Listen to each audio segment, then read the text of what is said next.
Ini ang Digicast Negros 10, ang top 10 nga balita sa Negros Island region ang amon idulong sa inyo. Kagyaring aton top story subong nga adlaw, October 21, 2025.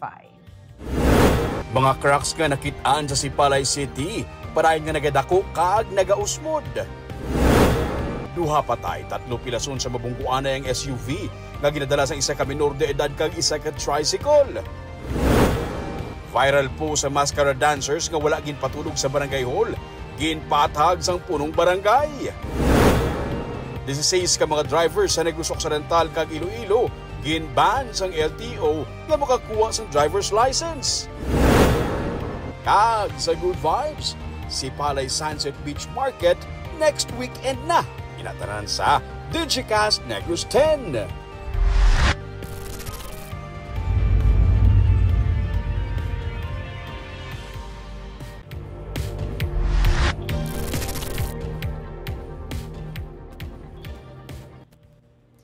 Sa number 10, viral post ang mascara dancers nga wala ginpatulog sa barangay hall, ginpaathag sang punong barangay.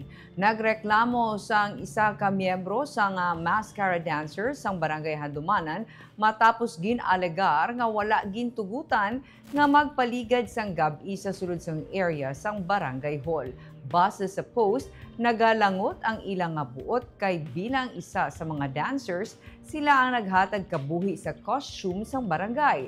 Apang wala na sila gintugutan pa nga magpaligad sang gabi matapos mag-enjoy kag mag-bonding matapos ang kompetisyon. Sunod sa barangay secretary nga si Mario Herona, naghinyo ang grupo nga magpabilin kag matulog sa lugar nga ila ginapraktisan bangod gabi na kag hindi na sila makapauli sa Isabela. Wala lang inidayo na aprubahan sa mga tanod bangod wala pa sang clearance gikan sa punong barangay.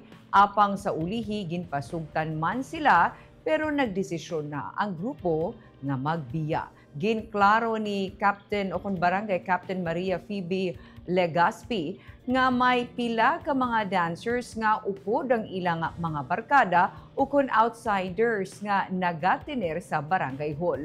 Ginasapupuman sila sa malawig nga tion.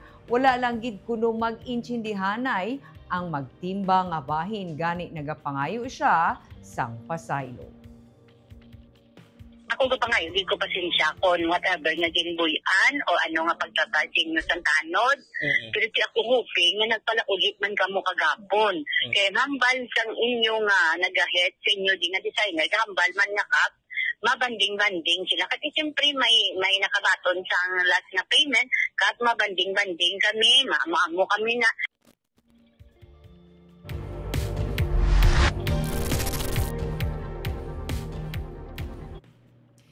Sa number 9 ng probinsya sa Negros Occidental, upod ang Department of Science and Technology, Negros Island Region na mag-host sang 2025 Handa Pilipinas Visayas Leg nga natalana sa October 27 to 29 sa SMX Convention Center sa Bacolod City. Sino kay Engineer Gladys Reyes, ang OIC Provincial Science and Technology Director sa Negros Occidental, mga 400 ang ginapaabot nila magatambong sa event gikan sa mga LGU, hindi lamang sa NIR, kundi pati man sa Region 6, 7 kag 8 o kun sa Visayas Cluster. Si DOST Secretary Renato Solidoma Jr.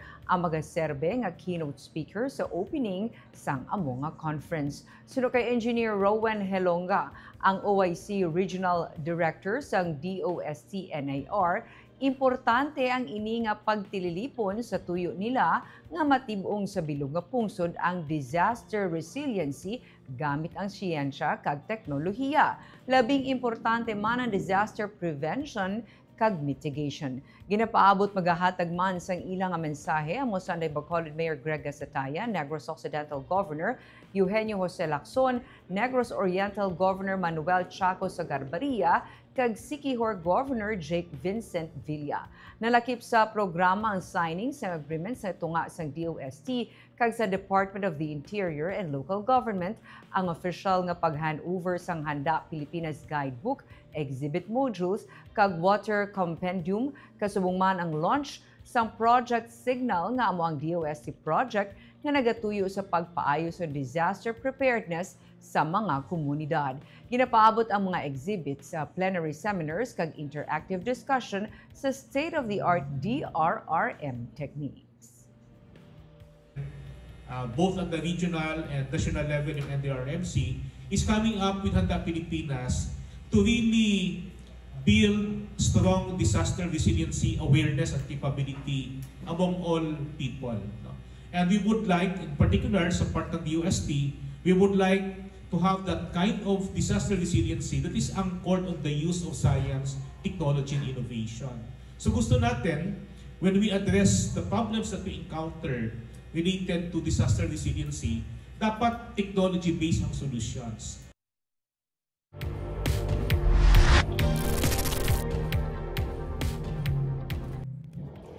Sa number 8 drug den sa Kabankalan, gin-dismantle sang PIDEA.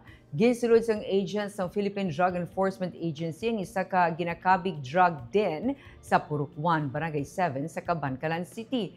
3 ka mga persona nga naabtan sang otoridad nga yara sa sulod sang kwarto kag ginpanggakop. Sila ang ginkilala sa mga alias nga Mark, 35 anyos, Sherilyn, 37 anyos, kag Richard, 33 anyos, tanan residente sa Kabankalan. Nakumpiskar sa otoridad ang napulo ka pakete sa ginasuspetsuhan shabu, buy bust money, drug paraphernalia, kag cellphone.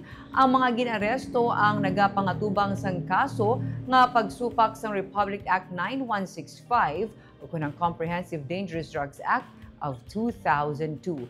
Ginpatigay ng buy-bust ng katapos ng PIDEA NIR Regional Special Enforcement Team, PIDEA Negros Occidental Provincial Office, Kabankalan City Police Station, kag Coast Guard Intelligence Unit, Southern Negros Occidental.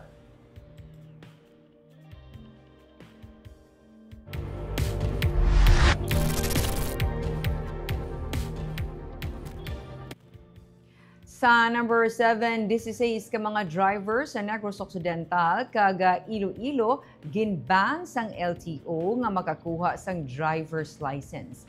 Hindi na pwede nga makakuha pa o kung makaangkon sang driver's license ang 16 tanan ka mga persona base sa announcement sang Land Transportation Office sa ilang Facebook page.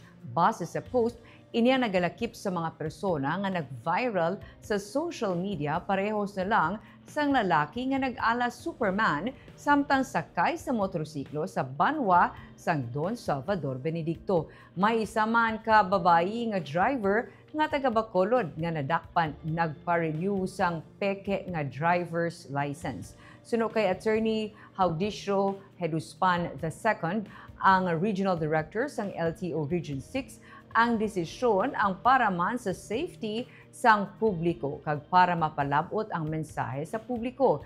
Isa ka sala nga desisyon nga mapalapda sa social media ang sarang magresulta sa penalidad sa isa ka driver. 28 tanan ka mga persona ang ginbawian sang lisensya kag 9 naman ang ginsuspend humalin Enero tubtub Oktubre sini nga tuig. 280 na tanan ka mga violators ang gin-show cause orders ng LTO sini nga tuig kag 132 diri nga mga kaso ang na-resolve na. Tanan nga mga na-disqualify ang ginbutang na sa alarm list para masiguro nga hindi na sila makamaneho pa sang salakyan o kun motorsiklo.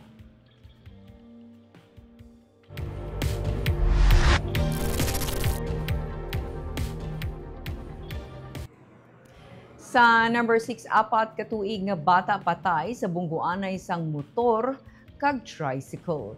Yara nakapungko sa fuel tank sa motorsiklo ang 4 katuig nga bata nga napatay sa head-on collision sa motor kag tricycle sa Hacienda Merced, Barangay Don Salvador Benedicto sa Banwa sang Pontevedra sa Negros Occidental. Pilaso naman ang 34 anyos nga driver sa motorsiklo kag ang iloy sang bata nga nagaangkas sa motor. Taga Barangay Manghanoy sa La Castellana ang driver Samtang ang mag-iloy ang residente sa barangay Poblasyon sa Gihulngan City, Negros Oriental. Samtang nakaangkon man sa mga pilas ang 39 anyos nga driver sa tricycle kagang iya utod nga pasahero. Pareho residente sa barangay Talaptap sa La Castellana. Ginsiling ni Police Captain Daryl Kuhutan, ang hepe sang Pontevedra PNP, diretsyo kag malaba ang dalan kundiin nagluntad ang pagbungguanay. Base sa investigasyon sang pulis, nag-overtake ang Suzuki nga motorsiklo sa isa pagid ka motor apang na miscalculate sa driver ang distansya kag sila nakabunggo sa kasugata nga Kawasaki nga tricycle. Padulong La Castellana ang motorsiklo samtang ang tricycle gikan Barangay Antipolo kag padulong Barangay San Juan sa Pontevedra. Bangod sang impact, pareho nga nawasak ang motor kag tricycle.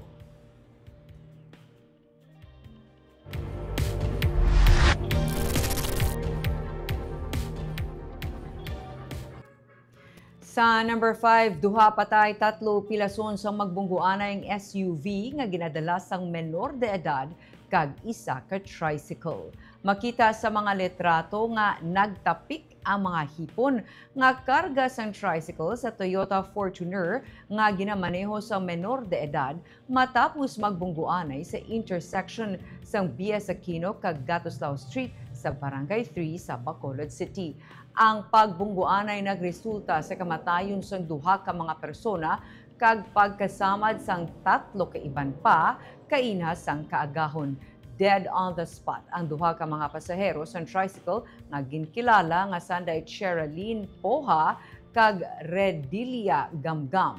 Pareho residente sa Barangay Banago. Pilaso naman ang duha pa ka mga pasahero nga si Roda Tipon, Crislin Joy Poha kag ang driver sa tricycle nga si Opeñano Aiko Jr. Nagwa sa investigasyon sa PNP nga padulong norte ang SUV nga ginamaneho sang isa ka menor de edad nga lalaki kag residente sang La Castellana samtang padulong sa east nga direksyon ang tricycle. Nalabot sang SUV ang sidecar sang tricycle rason nga nagsaylo ini sa pihak ka lane kag naglabog ang mga sakay sini.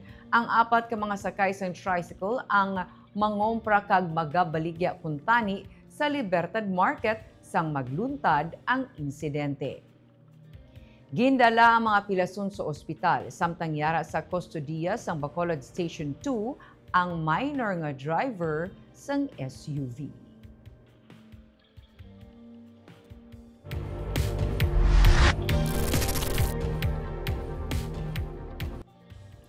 Sa number 4, mga nagransya farmers na nakabaton sang 178.57 million pesos nga balor sang agri-machinery.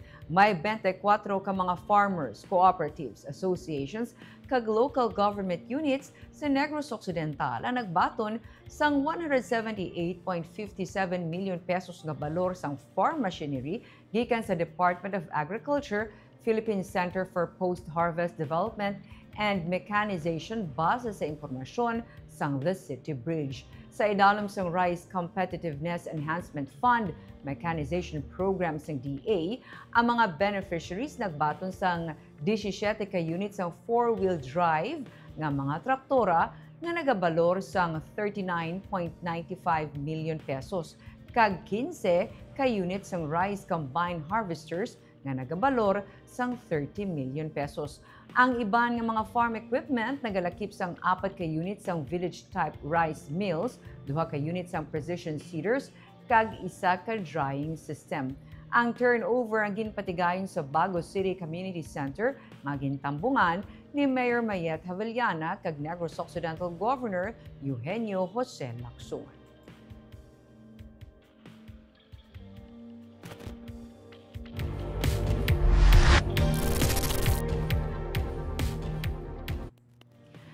Sa number 3, pulo ka mga pamilya kag 20 ka badyaw nagapabilin sa Bay Center. Suno kay Alma Gustilo, ang Assistant Department Head sang Persons with Disability Affairs Office, padayon ang pagsapupo sa Department of Social Services and Development sa mga badyaw samtang nagahulat sang feedback gikan sa Holosulu para sa ila pagpauli.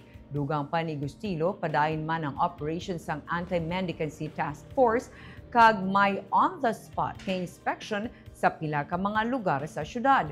May mga aktibidad man nga ginhatag ang mga taga-DSSD para sa mga kabataan nga badyaw, ginapalantaw sa mga educational movies kag ang mga ginikanan ginahatagan sang family kag personality development sessions nga ginabuligan sang mga social worker.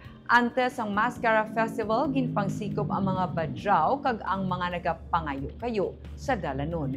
Ginadumilian ang paghatag sang kwarta sa ila bangod may ordinansa nga nagapamatok diri kag para hindi sila maanad nga magbalik-balik sa Bacolod para magpangayo-kayo ilabi na kon Mascara Festival tubtub na Disyembre.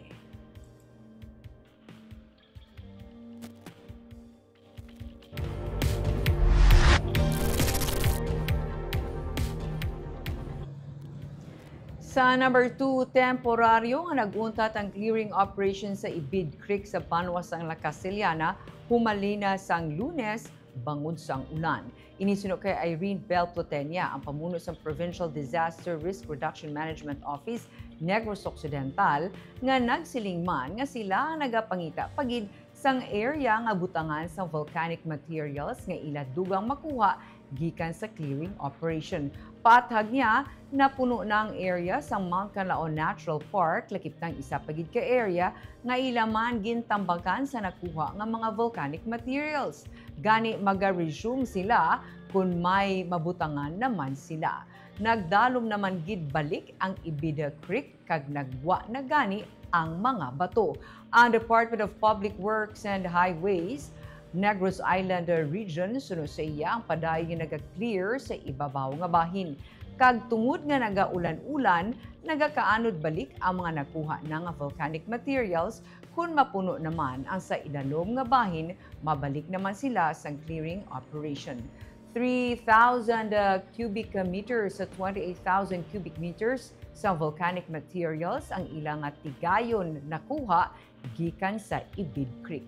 Nabato na sa DNR Secretary nga si Rafael Utilla ang request angot sa pagtugot sa kay Governor Lacson sa pag-issue ng special permit para sa mga commercial entities nga magpatuman sa clearing. Pero tubtub sa karon, wala pa man sila makabaton sang saba. Kay Subo, ang ginaano pa naman is ang area bala mga butangan in case nga magdamo pag itang faon nga nga balas kay puno na to sa MTNP and then sa isa pagit area puno naman, so we would like to think things through before kami naman liwat magkuha naman liwat sa mga balas.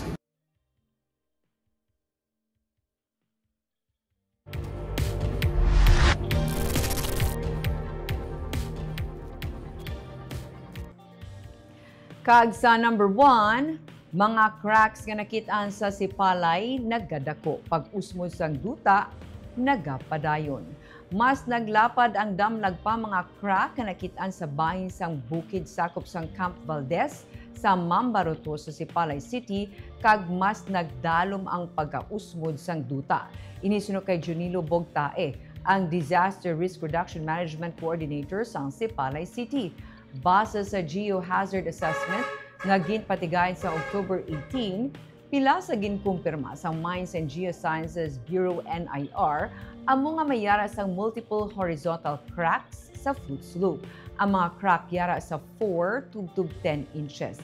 Ginabulubanta nga yara sa 80 to 100 meters sang vertical displacement nga mayara sa madalom nga mga crack nga naga-measure sang 3 to 9 feet ang kadalumon. Mayara man sang patimaan sang bag-o nga landslide. Sang Lunes, nagsapol na sila sa tiglawas sang MGB kag Department of Public Works and Highways nga gikan sa ila nga distrito. Isa sa ginalantaw nila nga ipatuman ang mga paglimit sang load capacity sa mga salakyan nga nagaagi sa amo nga highway, labi ang mga truck nga may mabugat nga karga para malikawan ang duga nga pagtayog sa dalan. Suno kay Bogtae, sila ang naga-coordinate sa karon sa DPWH bangod yara na ini sa ilang jurisdiction. na nila ang area. Ginsira na ang entrance sa ibabaw kag ginkudalan matapos mag-coordinate sa tag-iya. Mahimo nga mayara na sang daan nga mga crack sa area suno kay bugtae kag ginpalala lamang sang paday nga pag-ulan kasubong man sang pagkatabo sang linog kag mga aftershock. Since nga progress ang ang iyagyapon nga erosion once nga may ulan, no?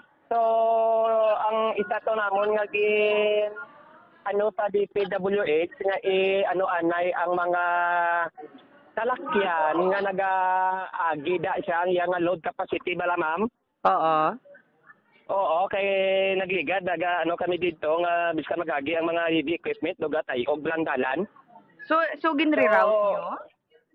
Wala pa kami nagre-route, nag-identify na kami sa ngamon nga rerouting. Wala na way pa man niya sang presence nga na ang highway bala. Pero at least nga to nga preparasyon.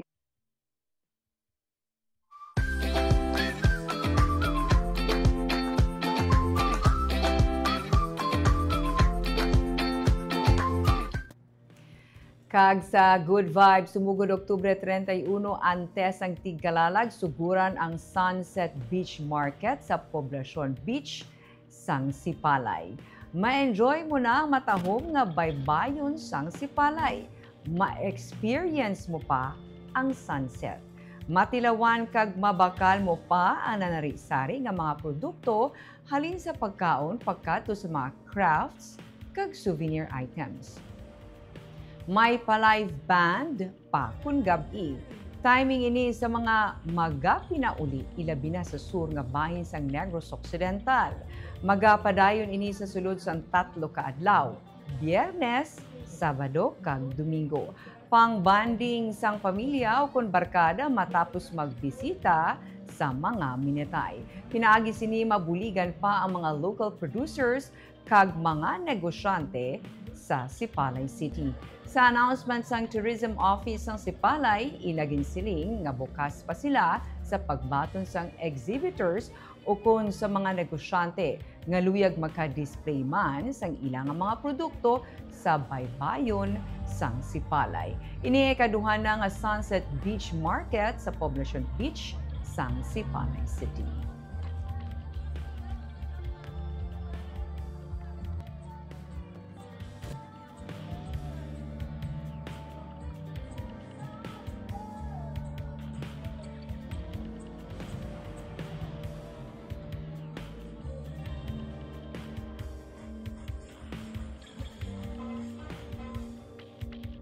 Kita ang nag-shout out sa ating mga live viewers kay Gina Villanueva, Maayong hapon Digicast, pa-shout out sang Minyada family, sang Manapla. Hi sa Minyada family. Kay Maricon Gamboa Hayashi, good evening sa imo ma'am. And kay Chona Evangelista Caredo, good afternoon Digicast Negros, watching from Singapore. Kay Jessery Garucha Hevero, maulanon nga hapon ka Digicast, Ma'am Barbara, watching from Sarait, pa-shout out ko lang si Toto Shan. Si Toto Shan, hello kay Toto Shan. Of course, good afternoon kay Sir Romel Mahilong Galyo. Kay Mirna Garrido Clavel, good evening Ma'am Barbara and Digicast Negros, watching from Payao, Binalbagan. Kay Janen Somosa, good eve Digicast, watching from Sarabia, EB Magalona. And kay Miss Maria Fe Panaga Baredo, good PM Digicast Negros, good PM Ma'am Barbara, watching from Silay City. Shout out sa akon mga anak kay Mark Baredo, Marco Baredo and Maria May nga nag-tour sa Zamboanga. Hello sa pamilya Baredo. Good evening sa inyo kag God bless. Kagamoy yato ang top 10 stories of the day. Tub-tub buwas. Ako si Barbara Mijares. Maayong hapon.